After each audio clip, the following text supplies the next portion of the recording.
E não se esqueça de se inscrever aqui no canal dos sócios. E também curtir esse vídeo para eu não precisar te xingar. Sobre a minha história, ontem eu estava assistindo um filme de Tolkien, né?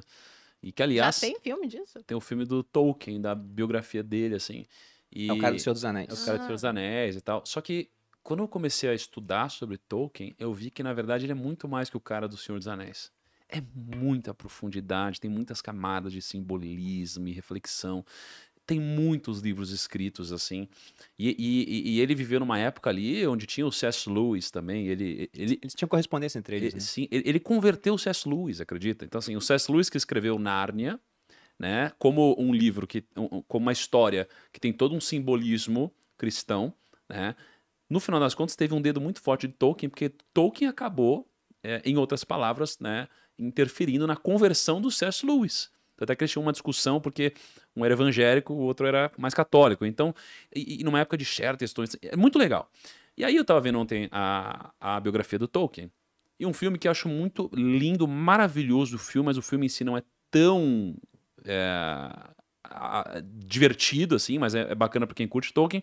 E o que me chamou a atenção nisso de ter começado aos 10 anos é que Tolkien escreveu e lançou o seu primeiro livro, que foi O Hobbit, com 45 anos de idade, cara. Nossa. Com 45 Tá anos de idade vendo? lançou o Hobbit. Eu achando 27 tarde. Então, isso que é interessante. Quando eu vi, eu falei, que legal, com 45 lançou o Hobbit. Aham. E aí, cara, acho que talvez tenham sido mais 15, 16 anos para ele lançar a trilogia do Senhor dos Anéis, né? Aham. Então ele foi escrevendo muito, com uma idade muito avançada. Ainda assim ele virou o Tolkien, esse legado todo. E ele teve muita contribuição para o mundo literário, né? Por isso que eu falei dele, porque com 45 ele lançou o primeiro projeto dele ali que deu super certo. No meu caso, essa história que deve ter sido aí próximos 10 anos, né? Ela começou numa ótica onde eu era um cara, acho que muito perdedor na vida, assim. Eu era muito perdedor. Muito perdedor.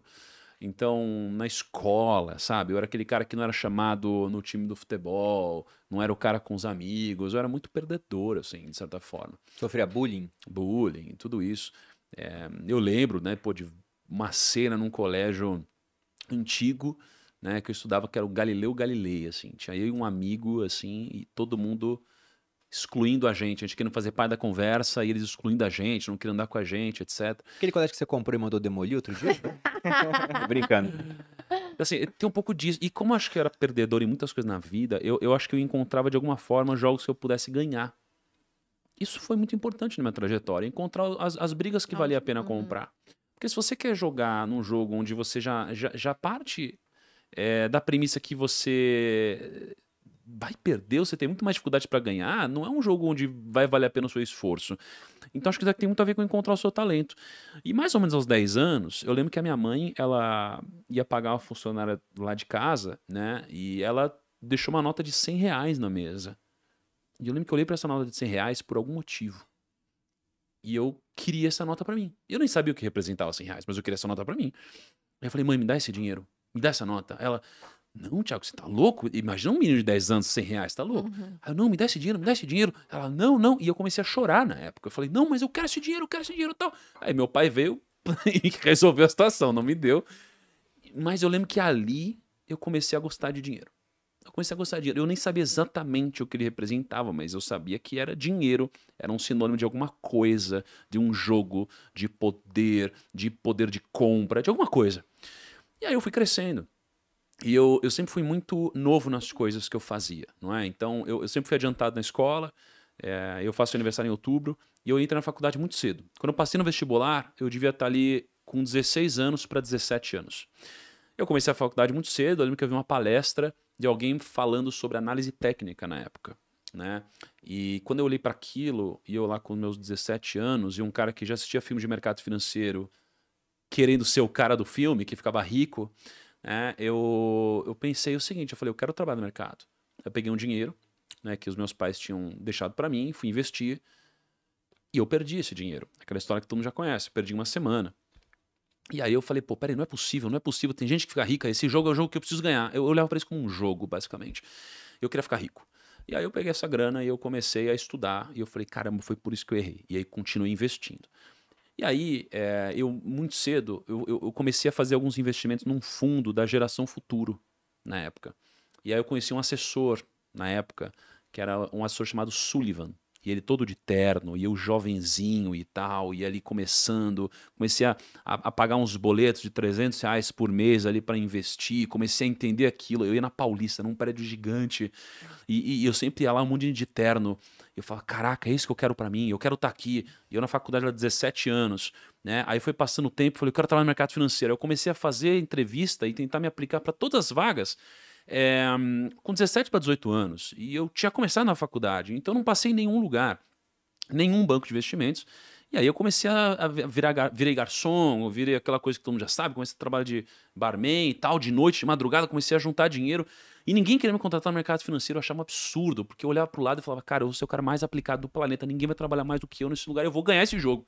E eu queria ganhar, eu queria ficar rico, eu queria crescer, e não tinha ninguém que queria mais do que eu, assim. E aí eu fui trabalhar na Hershey's, né? Fui trabalhar na Michael Page como headhunter e tal. E ninguém deixava entrar no mercado financeiro, cara. Não é possível, eu queria trabalhar, cara. Ninguém queria me dar trabalho, ninguém queria. Aí me ligaram uma vez uma oportunidade para eu empreender, para eu virar um assessor de investimentos. Numa época onde tinham 500 assessores no Brasil, nem tinha esse nome.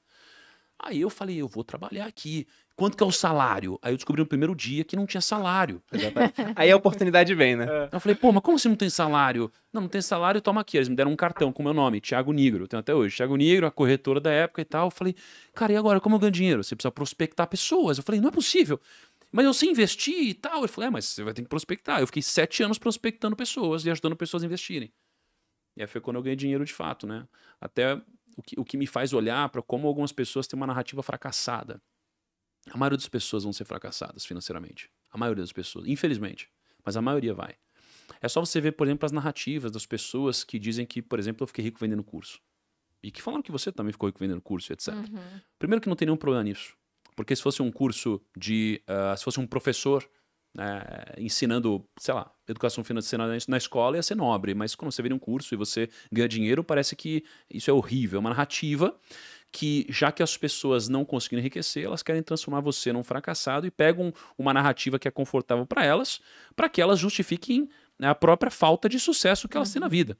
Né? E mesmo eu mostrando que, por exemplo, eu atingi minha liberdade financeira antes mesmo de vender qualquer curso. E pessoas insistem em fazer isso. Então eu sempre quis jogar um jogo que eu pudesse ganhar. Esse é um jogo que eu podia ganhar. Porque ninguém queria trabalhar mais do que eu. Eu trabalhava muito. Eu trabalho muito ainda, mas mudou. Eu chegava muito cedo, cara. Eu lembro que eu chegava lá no escritório de manhã, eu olhava pra lá, não tinha ninguém no escritório. Tiago, você trabalha esse tanto hoje, só pra te avisar. Trabalho, obrigado. Mas, cara, é isso. Eu queria jogar um jogo que pudesse ganhar, cara. Pra mim, as pessoas não têm que entrar num jogo que elas não possam ganhar, porque senão é desleal. Você vai jogar com alguém que é talentoso nessa área. É o Jorge Paulo Lemann, que desistiu do tênis mesmo sendo um bom jogador, porque ele não poderia ser o melhor do mundo. Então, é isso. Vê um pouco daí, cara.